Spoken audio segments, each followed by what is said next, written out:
Emily Carter looked like the last person anyone would suspect. Quiet, withdrawn, and almost invisible at Westbridge University, she blended into lecture halls while Detective Laura Bennett searched desperately for a predator hiding in plain sight. As students vanished one by one, no one imagined that the shy girl in the back row was always several steps ahead of seasoned investigators.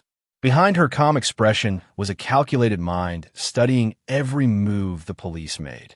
This is the chilling story of how Emily Carter fooled an entire campus and nearly committed the perfect crime before Detective Laura Bennett uncovered the tiny mistake that changed everything. At Westbridge University, most students barely noticed Emily Carter. She moved through campus like a shadow, quiet and careful, never drawing attention to herself. In crowded hallways filled with laughter and loud conversations, she kept her eyes on the floor and her books pressed tightly against her chest. She chose seats in the back corners of lecture halls, places where professors rarely looked and classmates rarely sat. When group projects were assigned, she accepted whatever role was given to her and spoke only when absolutely necessary. People quickly labeled her as shy, awkward, and forgettable. Emily dressed in neutral colors that blended into the background: soft grays, faded blues, oversized sweaters that hid her thin frame.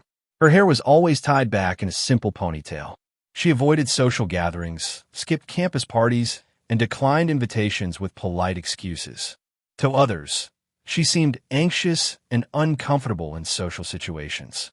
Some students assumed she lacked confidence. Others simply never thought about her at all. She lived alone in a small apartment a few blocks from campus. The building was old and quiet, just the way she preferred it. Her neighbors rarely saw her except when she left early in the morning or returned late at night. She paid her rent on time, kept her door locked, and never caused trouble. On the surface, her life appeared routine and uneventful. But Emily noticed everything. She observed how students interacted, who studied late, who walked alone, who trusted too easily. While others dismissed her silence as weakness, it allowed her to listen carefully and gather details no one realized they were revealing. Being invisible was not an accident. It was a skill she had perfected over years. And at Westbridge University, invisibility gave her power no one could see. In early October, the campus atmosphere shifted when Jason Miller suddenly disappeared. Jason was everything Emily was not: confident, athletic, and widely admired. He was known for leading study groups, staying late at the library, and helping classmates prepare for exams. Professors praised his ambition, and students trusted him easily. When he failed to show up for an important midterm presentation, people first assumed he had overslept. By evening, concern began to grow. His roommates reported that Jason had left their apartment the night before with his backpack and laptop, saying he planned to study at the campus library. He never returned. His phone went straight to voicemail by morning. Campus security reviewed footage showing him entering the library around 9:17 p.m., but there was no clear image of him leaving. His car was discovered 2 days later parked near the bus station on the edge of town. The keys were missing, but there were no signs of damage or struggle. Police suggested he might have chosen to leave voluntarily. Jason had recently received disappointing exam results, and investigators considered the possibility that academic pressure pushed him to run away. Without evidence of violence, the case did not immediately trigger alarm beyond the university community. Students organized a candlelight vigil near the main quad. Posters with Jason's smiling face were taped to walls and light poles across campus. Social media filled with messages of hope and worry. Emily attended the vigil, standing at the back of the crowd, her face calm and unreadable. She listened as others described Jason's kindness and bright future. She kept her hands folded and her head slightly lowered, just another concerned classmate. No one knew that Jason's routines had not been random to her. She had memorized them long before he disappeared. By January, the campus was still uneasy, but life had slowly returned to normal. Then another student vanished. Mark Ellison, a business major known for his competitive nature, disappeared after a late-night study session. Like Jason, he had last been seen at the campus library. His backpack was later found in a quiet corner near a side exit that few students used. His phone was discovered powered off inside his dorm room, even though friends insisted he always carried it with him. This time, the university reacted faster. Emails were sent warning students to travel in groups. Security patrols increased at night. Rumors spread quickly, and fear replaced denial.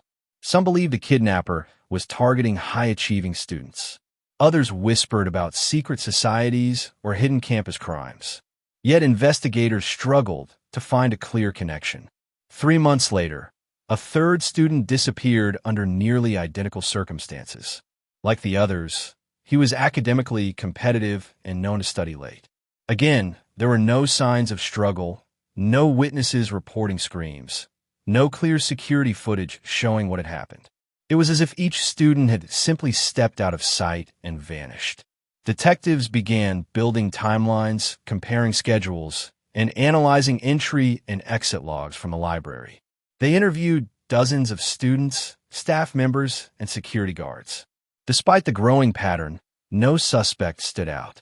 Everyone questioned had solid alibis. Every lead dissolved into uncertainty. Emily continued her routine without change. She attended lectures, turned in assignments early, and avoided unnecessary attention. She listened closely as classmates discussed theories in hushed voices. She observed which details investigators shared publicly and which they kept quiet. While fear tightened its grip on Westbridge University, Emily remained calm. The pattern forming on campus was invisible to most, but to her, it was unfolding exactly as planned.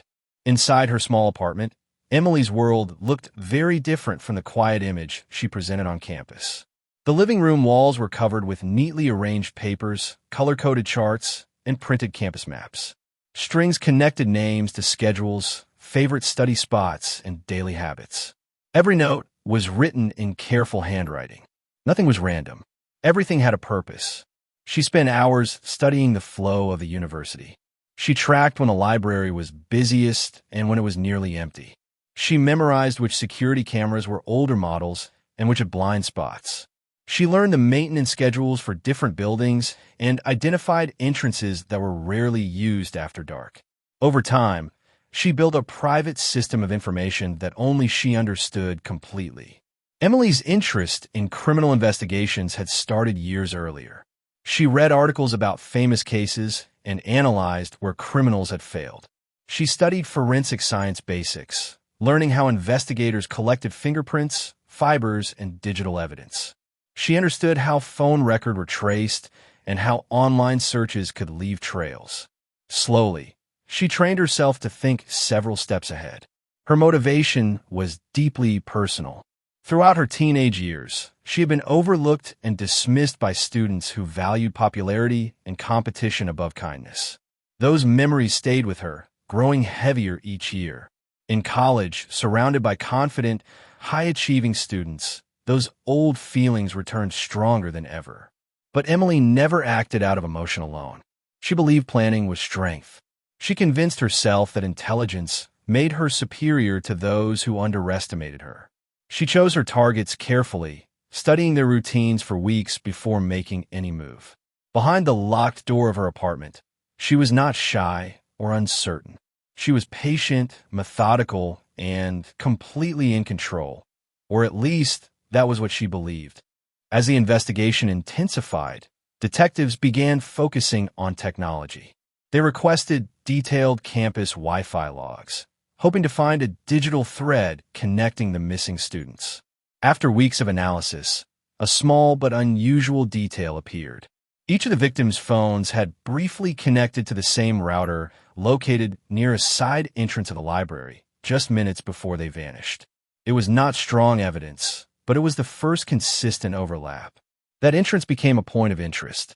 Officers reviewed months of security footage, watching hundreds of students pass through the door. Many faces appeared repeatedly, including Emily's. She was often seen leaving through that exit late at night, always alone, always carrying a stack of books. Her movements seemed ordinary. She never rushed. She never looked around nervously. When investigators interviewed her, She appeared timid and slightly uncomfortable. Her academic records showed excellent grades and no disciplinary history. She worked part-time in the campus archive room, a quiet job that suited her personality. Background checks revealed nothing suspicious. Financial records showed routine expenses, rent, groceries, tuition payments. Behind the scenes, Emily had already prepared for scrutiny. She avoided bringing her personal phone near her targets during critical moments. She disabled location tracking services and frequently used public campus computers for research. She wore layers of clothing that could be removed and discarded. She cleaned surfaces carefully and avoided leaving anything behind that could be traced. Detectives examined dozens of other students with stronger connections to the victims. Some had personal conflicts. Others had academic rivalries. Compared to them, Emily seemed harmless. As months passed, the task force grew frustrated. Leads faded. Media attention intensified. The case remained unsolved. Nearly a year after the first disappearance, the investigation felt stuck. Public pressure grew stronger, and the university faced criticism for failing to protect its students. That was when Detective Laura Bennett joined the task force. She had experience in behavioral profiling and was known for studying subtle human patterns rather than relying only on physical evidence. Instead of starting with suspects, she began by carefully reviewing timelines from the beginning. Laura noticed something small but consistent. On the nights each student disappeared, Emily Carter had signed into the campus library system within the same hour. Many students used the library, but Emily's timing repeatedly overlapped with each incident. It was not proof of guilt, but it was repetition. Laura believed patterns revealed intention. She quietly ordered a review of parking lot records and nearby traffic cameras. Emily's car appeared, leaving campus shortly after each disappearance. The destinations were unclear, but the timing matched too closely to ignore. Laura decided not to confront her immediately. Instead, she authorized discreet surveillance. The breakthrough came unexpectedly. Construction workers repairing an abandoned storage facility several miles from campus discovered sealed plastic containers hidden behind a false wall. Inside were personal belongings linked to the missing students. Watches, ID cards, small items families had described to police months earlier. The storage unit had been rented under a false identity. Payment records traced back to a prepaid card purchased with cash at a grocery store near Emily's apartment. Security footage showed a hooded figure buying the card. The face was unclear, but the body shape and posture resembled Emily. For the first time, investigators felt they were closing in. Laura's quiet suspicion had transformed into a focused investigation. And Emily, who had carefully controlled every detail. For 18 months, Emily had moved carefully, calculating every risk and adjusting her methods whenever the investigation shifted. She believed she understood how detectives thought. She followed news reports, studied public updates, and adapted whenever authorities changed direction. Her confidence grew with each month she remained free. What she did not know was that the university had recently upgraded several security cameras without announcing it publicly. The new systems captured clearer images, even in low light. On a cold evening near the end of the semester, Emily followed another carefully selected target toward the familiar side exit of the library. She believed the location still offered protection through shadows and outdated equipment. The footage told a different story.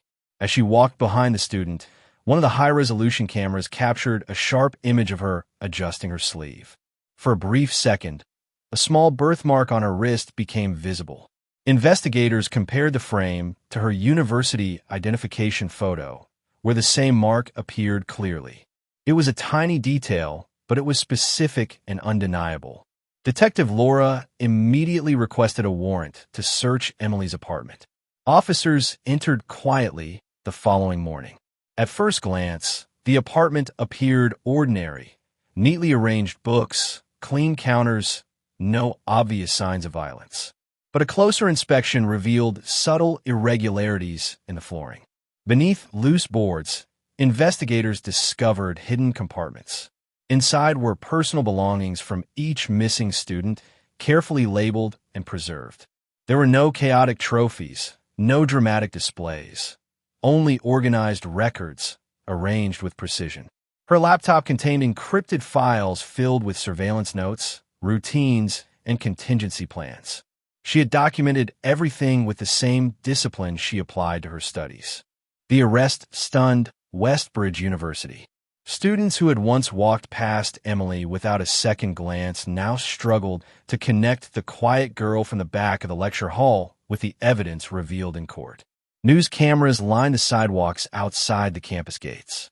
Reporters described the case as one of the most calculated crimes the town had ever seen. During the trial, prosecutors presented the contents of her apartment in careful detail. Photographs of the hidden compartments were shown to the jury. Investigators explained how the prepaid card linked her to the storage unit. Digital forensic experts described the encrypted files recovered from her computer, outlining how she tracked routines and adjusted her plans whenever investigators released new information. Each piece alone might have seemed small, but together they formed a precise and chilling pattern.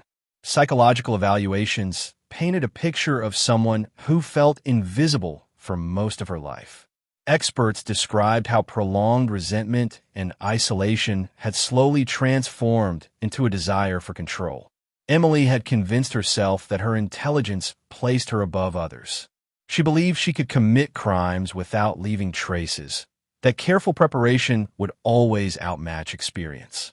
Detectives later admitted that she had studied investigative mistakes made in past criminal cases and improved upon them. She avoided common errors and nearly succeeded in committing what she believed were perfect crimes.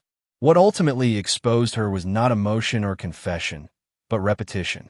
Patterns she thought were subtle became visible when examined over time. The jury deliberated for days before reaching a verdict of guilty on multiple counts. Families of the victims expressed relief that the truth had finally surfaced. Emily Carter, the girl no one noticed, had relied on invisibility as her greatest strength. In the end, the same quiet routine that protected her revealed her carefully hidden